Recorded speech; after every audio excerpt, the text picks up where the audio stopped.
Hello, and welcome to Zap the Gender Pay Gap, the podcast series where we expose the elephant in the room. The elephant's name, the gender pay gap. I am coming to you from Memphis, Tennessee, located on the banks of the mighty Mississippi River. Nestled in the southwest corner of the state, Memphis is home to the blues, barbecue, and so much more. I am your host, Gwendolyn Tucker. Thank you so very much for joining me for this episode of Zap the Gender Pay Gap. I am your host, Gwendolyn Tucker. If you listen to me on Apple, Spotify, Google, and YouTube, or any other platform, please like and subscribe. I'd be ever so grateful. I had the most wonderful time this week. I had an opportunity to talk with a group of girls from Hutchinson School for Girls about the gender pay gap. Starting in college, this elephant can grab a chunk of a woman's pay every single payday. It is unrelenting in its efforts to keep women in the workforce left behind financially, not only during their working years, but after we leave the workforce too, affecting our pension and other retirement benefits. Miss Ford, their advisor, invited me in to talk with the girls to expose them to this information early in an effort to keep it from happening to them. Hats off to Mrs. Ford and the girls at Hutchinson School. I'd like to keep this elephant from pulling down your pay each payday too, which is why for the entire month of November, I have been talking about the fact that many women get left behind when it comes to pay, especially when it comes to asking for a raise. Women often make a number of huge mistakes that causes us to keep getting left behind. On last week's episode, I shared 8 mistakes women make and will review them in brief today. Please take a listen to last week's episode and consider sharing it with another woman in the workplace that you care about who needs to hear it. I also mentioned that if you had a question you wanted me to answer, to just drop a note in the comment section and I would answer it on the next episode. Well, guess what? I got 2 questions that I will answer later in this episode. But first, let's review the 8 mistakes. Hats off to Lindsay Tigor, who wrote this article for Reader's Digest outlining 8 huge mistakes women make when it comes to asking for a raise. I will list the mistakes first and then maybe briefly explain each one. Mistake number 1 is that you don't lay the groundwork. Mistake number 2, you overthink it. Mistake number 3, you apologize while you're asking. Mistake number 4, you don't get real with other women. In other words, you don't find someone with whom you can confide in within the workplace who understands and knows how the system works. Mistake number 5, you don't know the right time to ask. Mistake number 6, you don't get it in writing. Mistake number 7, you don't follow up to get the ball rolling. Mistake number 8, you don't look for a new job soon enough. I told you about the young lady I overheard who, when asked by her boss why he should give her a raise, said, "Because I work hard." Her boss was not convinced nor impressed, and neither was I. Why? Because she did not give evidence to support her case that she should get a raise. She needed to do her work beforehand. So please don't make the same mistake thinking that working hard will get you a raise. Not necessarily. You need to have some evidence. Just as in a court of law, you want to present enough evidence for the jury, in this case, your boss and your boss's boss, to say, "She's guilty, Your Honor. Give that woman her raise. She earned it." Please remember, no one can pay you what you're worth. You're just too valuable. But they can pay you what your contributions are worth. If your boss asks you why she or he should give you a raise, what will be your reply?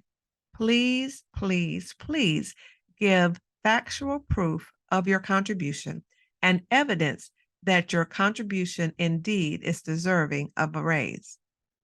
On the last episode, I mentioned that if you had a question you wanted me to answer, to just drop a note in the comment section and I would answer it on this episode. Well, guess what? I got 2 questions that are very closely related. Let's take a look at each of the questions. Question number 1 was, what if I ask for a raise and don't get it? What should I do next?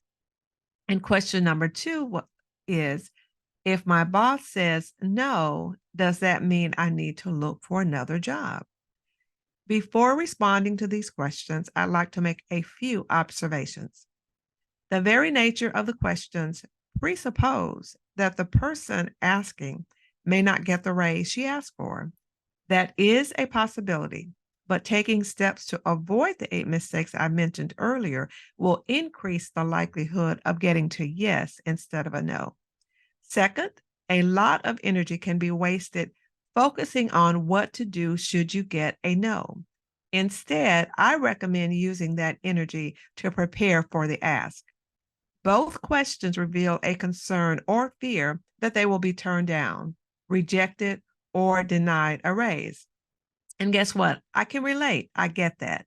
But please remember, the answer is always no until you ask. So here's my response to the question, what if my boss says no? What should I do next? Now, of course, I would be very disappointed to be told no when asking for a raise. I really don't like hearing no, especially if it's something I really want and believe I have earned. Instead of stopping at no, I would ask my boss to tell me more. In essence, to tell me why she or he said no. There could be a number of reasons, and I'd like to know which ones apply in my case. Is it because my contributions do not meet expectations? Is it not the right time? Is it because there is no money in the budget for me to get a raise?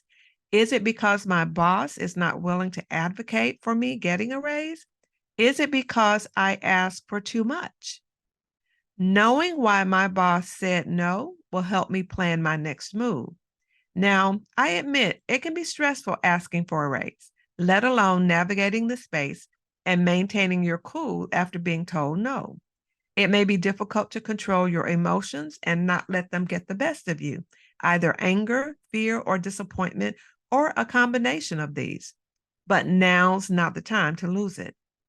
Now is not the time to let your emotions overwhelm your intelligence. Now to question two. Since my boss said no to me asking for a raise, does that mean I need to start looking for another job? Not necessarily. It can be very tempting to think that moving on is the best remedy. Again, not necessarily. You want to make sure you get a plan in place that leads you to what you want and most deserve. When I get in situations like these, I ask myself, what now and what next? You have to ask yourself, what do I do now and what do I do next? The answer to those questions will depend upon why your boss said no.